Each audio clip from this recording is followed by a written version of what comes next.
All right, in this one we're going to be finding the inverse, if such an inverse exists, for the following 2 by 2 matrix. A is going to be the matrix 5, -1, 3, 2.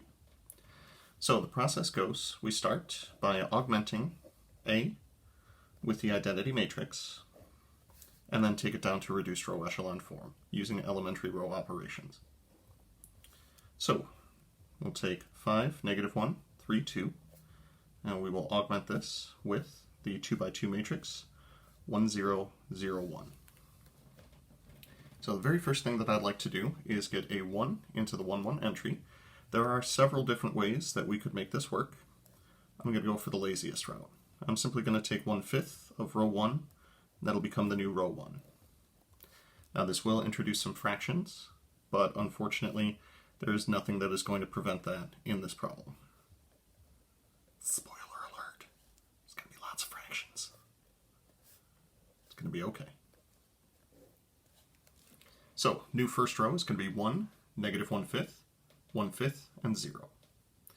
Now that we have a 1 into the 1, 1 entry, our next goal is to zero out the entry below it using that 1. So the thing that we would want to add to +3 is going to be -3. So we'll take -3 times row 1, add it to row 2, that'll become the new row 2.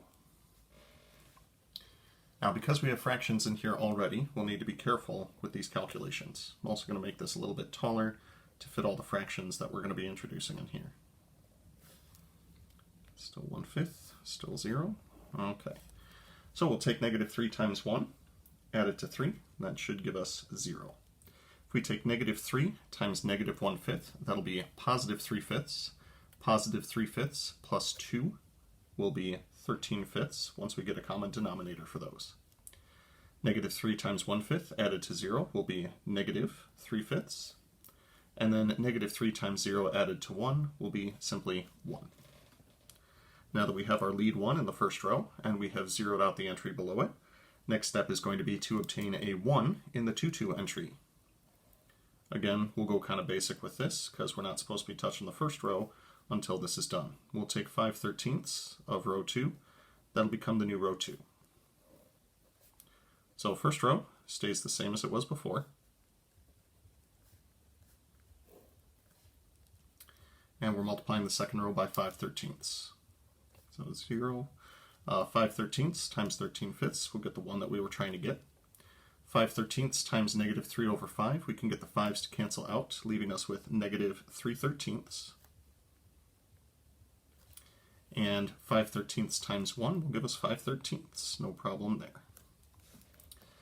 Next, we would like to zero out the entry in the 1, 2 position using the leading 1 that we just got. So we're going to take 1/5 of the second row and add it to the first row.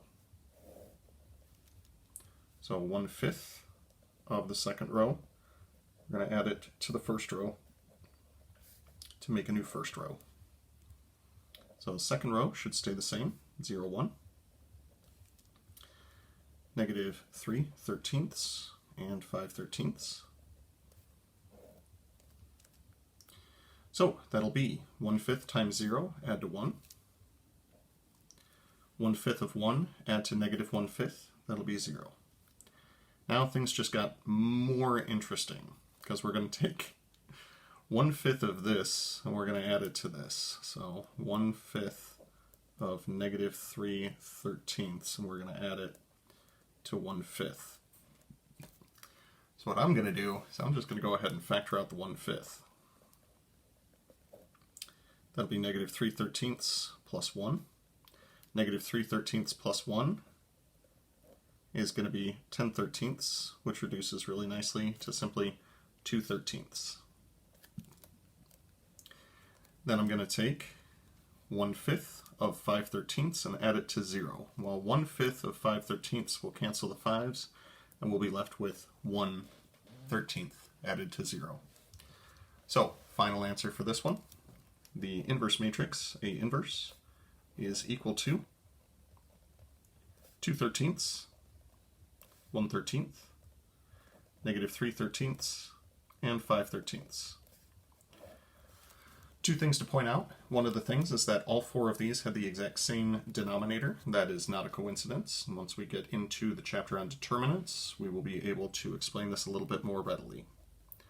Also, the relative locations of the remaining entries that we have in here are related to the original matrix. Here we have 2, 1, negative 3, 5. Back up top, we had 5, negative 1, 3, 2. Same numbers, just in different positions, and some of them have different signs. Again, related to things that we'll talk about later on in the course.